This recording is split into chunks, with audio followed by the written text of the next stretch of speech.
Qu'est-ce que c'est que ce bordel? Dans quel monde on vit? Je vous le demande. On a ici une intelligence artificielle prêtre qui a fait n'importe quoi et qui du coup s'est fait grandement sermonner. C'était le cas de le dire, donc je vais en parler. Mais avant ça, bonjour à tous. Vous êtes ici sur la première chaîne d'actualité quotidienne qui parle de NFT et de jeux blockchain. C'est tous les jours, ça dure un petit quart d'heure. Et pour être sûr de ne rien rater, pensez à vous abonner à la chaîne.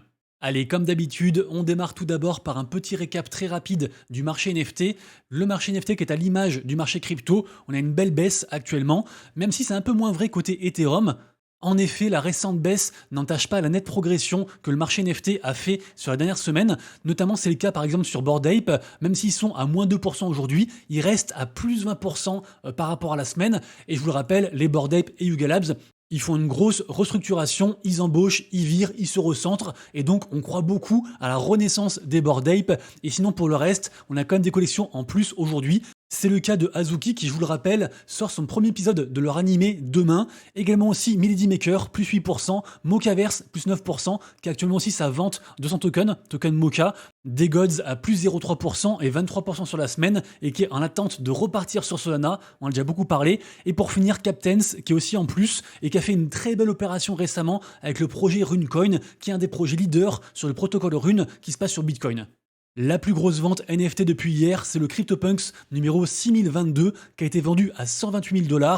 Mais aussi ce week-end, on a eu une super belle vente. Et encore une fois, c'est une œuvre de l'artiste Xcopy. Cette œuvre qui s'appelle Death by Algorithm a été vendue pour 256 Ether, soit 800 000 $. Et les ventes concernant Xcopy, actuellement, ça n'arrête pas. C'est juste incroyable. Le top 3 des NFT qui ont fait le plus de volume depuis hier, donc ceux qu'il faut particulièrement surveiller parce que ça bouge beaucoup, sont en 1 Prometheans, la collection NFT ordinale donc sur Bitcoin du groupe Cyberkongs qui s'est écroulée à 0,02 Bitcoin, mais c'est normal en fait, il y a eu un snapshot qui a été fait et les holders de NFT Prometheans vont recevoir dès aujourd'hui la rune Decentralized et donc ce sera un truc à surveiller aujourd'hui. Ensuite en 2 on a Pudgy Penguins avec un floor price à 11,44 Ether et d'ailleurs on a appris sur un space avec un projet qui s'appelle Jupiter sur Solana, que Lucanetz, qui est actuellement le CEO de Pudgy Penguins, devrait ramener la seconde collection, qui s'appelle Lil Pudgies, sur Solana. Donc c'est assez incroyable.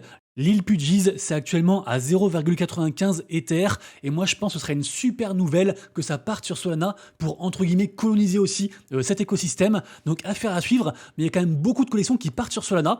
Donc peut-être qu'on aura un très beau Solana Summer, notamment côté NFT.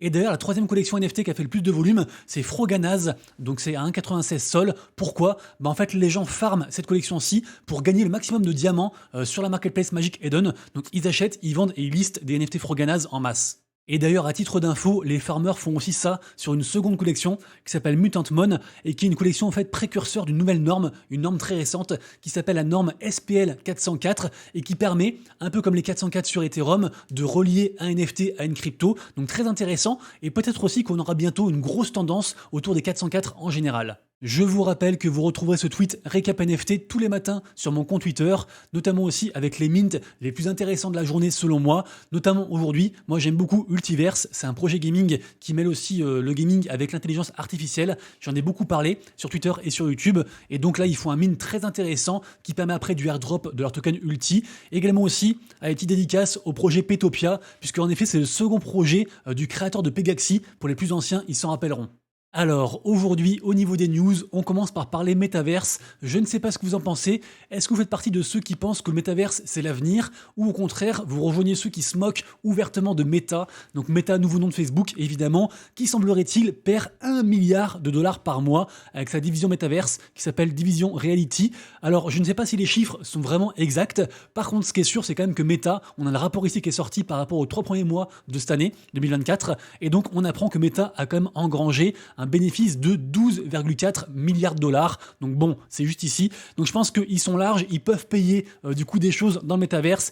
Alors effectivement, pour le moment, la branche métaverse de Meta n'est toujours pas rentable, mais peut-être que c'est juste le plus gros pari de ce siècle-ci et que dans 5 ans, 10 ans, 20 ans, les gens diront Meta était des visionnaires, ils avaient raison. Après, le truc, c'est qu'il y a quand même différents métaverses. Moi, je trouve que la direction dans laquelle va le métaverse de Meta, de Zuckerberg, c'est pas forcément ma direction privilégiée. Je préfère beaucoup plus ce que proposent des gens comme Elon Musk, Apple, etc. Mais en tout cas, voilà, ils ont le courage de leur ambition, ils dépensent sans compter. Et on verra dans quelques années s'ils ont eu raison. En tout cas, moi je pense vraiment que tout ce qui est métaverse, tout ce qui est intelligence artificielle, c'est l'avenir. Toutes les plus grosses boîtes s'y engouffrent et évidemment il y a un lien évident, que ce soit pour le marché du métaverse ou de l'intelligence artificielle, il y a un lien évident avec les cryptos, avec la blockchain, avec aussi les NFT. Donc moi voilà, je crois à tout ça. Et d'ailleurs, on le constate nous-mêmes dès à présent, toutes ces technologies ont déjà commencé à modifier drastiquement notre société et il n'y aura pas de retour en arrière. Et ça me fait donc une transition parfaite pour parler de cette histoire, l'histoire de Père Justin, une intelligence artificielle prêtre. Alors ici, on se trouve sur un média catholique très connu qui s'appelle catholique.com. Effectivement, ils ont un très bon nom de domaine. Et donc, ils ont aussi une fonction très intéressante qui s'appelle Catholic Answers. Le principe est simple, n'importe qui peut poser une question sur la religion catholique et avoir une réponse instantanément. Évidemment, nous sommes à l'heure de l'intelligence artificielle et donc Catholic Answers a introduit un père, un prêtre en 3D géré par l'intelligence artificielle, une sorte de chat GPT catholique avec donc une représentation d'un prêtre et ils l'ont appelé Father Justin, donc Père Justin, en l'honneur de Saint Justin qui était un chrétien martyr du temps des Romains. Père Justin a donc commencé son activité mardi dernier, le 23 avril, et jusqu'alors, on pourrait se dire que c'est cool, les cathos, ils se mettent un petit peu dans l'air du temps, ils proposent des choses avec des outils d'intelligence artificielle, c'est chouette. Sauf que là où ça déraille, c'est que Père Justin, ça reste une machine, entre guillemets, ça reste une intelligence artificielle et qui est donc limitée par son état, entre guillemets, si je puis dire. Et donc forcément, c'est aussi du machine learning et donc ces outils apprennent au fur et à mesure, mais ils font régulièrement des erreurs. Et donc là, en fait, on s'est retrouvé avec un Père Justin qui disait qu'on pouvait baptiser les gens avec de l'eau Gatorade. Et en fait, Gatorade, par exemple, c'est une marque d'eau sportive aux States, donc rien à voir, c'est du grand n'importe quoi. Également aussi, il pouvait conseiller des préparations au mariage pour des frères et sœurs. Bref, il a complètement craqué son slip. C'était du grand n'importe quoi. Et depuis, évidemment, c'est monté au créneau forcément. Hein. Et donc, on a le président de catholique.com qui est revenu dessus et qui a dit « Ok, maintenant, c'est plus Père Justin, c'est juste Justin tout court. C'est un laïc et c'est juste pour aider les gens, mais prenez en compte qu'il fait des erreurs. » Et cette histoire me permet deux réflexions. La première, c'est que je suis complètement d'accord avec le mot du président de catholique.com qui dit que il n'y a pas de mauvaises choses, il y a seulement des mauvais usages de choses. Et ça, en fait, ça résume tout le côté, entre guillemets, toute la problématique qui est liée à l'intelligence artificielle. C'est comme un couteau finalement. Avec un couteau, on peut tuer quelqu'un, mais on peut aussi étaler son beurre. Donc c'est pas forcément bien ou mal. Moi, je pense aussi que l'intelligence artificielle, le métaverse, etc., ce ne sont pas des choses bonnes ou mauvaises. C'est l'utilisation qu'on va en faire qui va être, lui, bon ou mauvais. Même si, bien sûr, par exemple, pour l'exemple du Père Justin, l'intelligence artificielle a quand même aussi délivré des sacrements. En effet, il a quand même confessé des gens en tant qu'intelligence artificielle. Donc ça, c'est quand même assez chaud. Moi, en plus, vous le savez, je suis catho, donc forcément, ça me touche aussi. Mais voilà, je trouve que cette histoire met vraiment en exergue, entre guillemets, la problématique de l'éthique au niveau de l'intelligence artificielle. Et d'ailleurs, pour ceux qui veulent aller plus loin, si vous le souhaitez, vous pouvez aussi aller lire les mots du pape François à propos de tout ce qui est intelligence artificielle. Et d'ailleurs aussi, je rappelle qu'il y aura en juin le G7. Il va de nouveau s'exprimer aussi, pareil, par rapport à tout ce qui est intelligence artificielle. Aujourd'hui, peu importe la religion, peu importe le domaine, on est obligé de s'intéresser à l'intelligence artificielle. On est obligé de composer avec. Et malheureusement, des gros bordels comme celui du Père Justin, on en aura encore plein d'autres. Ça reste une technologie incroyable. J'ai hâte de voir la suite, mais j'ai quand même un peu peur et j'ai aussi hâte de savoir ce que vous en pensez dans les commentaires. Rapidement ensuite, vous le savez actuellement, c'est un temps de airdrop. Il y a des airdrops de partout, il y a plein de projets qui vont offrir des tokens. Encore cette semaine, on a normalement aujourd'hui Friendtech, demain Camino, cette semaine Packmoon et peut-être aussi Eigenlayer. C'est une grosse rumeur. Il y a aussi plein de choses qui arrivent et notamment, il y a un gros airdrop que les gens adorent farmer, c'est le airdrop de Blast. Blast, c'est un layer 2 sur Ethereum et en fait, en utilisant différents protocoles qui sont sur Blast, on gagne des points et notamment, on a un protocole qui marche très très bien qui s'appelle Blast Air et en fait, ça permet à des créateurs de proposer des collections NFT et si les gens ont minté un NFT, ont acheté un NFT et veulent se faire rembourser au bout d'un mois, ils peuvent et ils récupèrent le montant exact qu'il avait dépensé au moment du mint et donc c'est un truc qui marche bien. En plus de ça, on a ici par exemple le créateur qui s'appelle OSF qui est donc entre autres un des fondateurs de RectGuy, une belle collection NFT qui va en plus redistribuer ses gold de points, donc des choses pour farmer le airdrop de Blast aux holders de sa collection NFT. Le prix du mint était à 0,169 Ether et là on est un peu plus haut sur le secondary market, mais ça reste intéressant, on est genre à 0,18. Je sais aussi que des gens comme par exemple Pranksy ou NFT Stats ont aussi fait des collections, donc vraiment il y a une tendance qui se dessine autour de Blast et autour de cette espèce de nouvelle façon de faire des NFT remboursables. En tout cas c'est très intéressant. Rappelez-vous aussi bien sûr que tout ce qui est airdrop, c'est souvent un jeu de baleine. Par exemple, le airdrop de Blast, il est aussi lié au airdrop de Blur, qui est une des plus grosses marketplaces NFT en termes de volume. Et là, en fait, on a un post d'un mec qui a cumulé à lui tout seul 2 millions de points sur Blur. Donc en fait, à lui tout seul, à une seule personne, il a plus de 20% de tous les points, donc c'est juste incroyable. Donc moi, ma logique, c'est que, ok, c'est un jeu de baleine, mais c'est pas grave, je vais prendre ce que moi je peux prendre. J'ai pas forcément tryhard de partout, parce que j'arriverai jamais à être au même niveau qu'une baleine. Par contre, par exemple pour Blast ou pour Blur, bah je fais quand même des petites choses pour au moins avoir les premiers paliers. Comme ça me demande pas trop d'efforts et en général ça paie d'avoir fait au moins quelques actions. Également aussi, autre airdrop qui devrait bientôt arriver, c'est le airdrop de Wall3. Ça fait tellement longtemps qu'on l'attend. Ça y est, enfin, le farming est terminé et on se prépare pour le TGE, donc le listing du token. J'ai grand hâte, j'ai beaucoup investi. En tout cas, le farming ici, ça c'était complètement gratuit et donc dès que j'ai les prochaines nouvelles, forcément je partage ça directement sur la chaîne.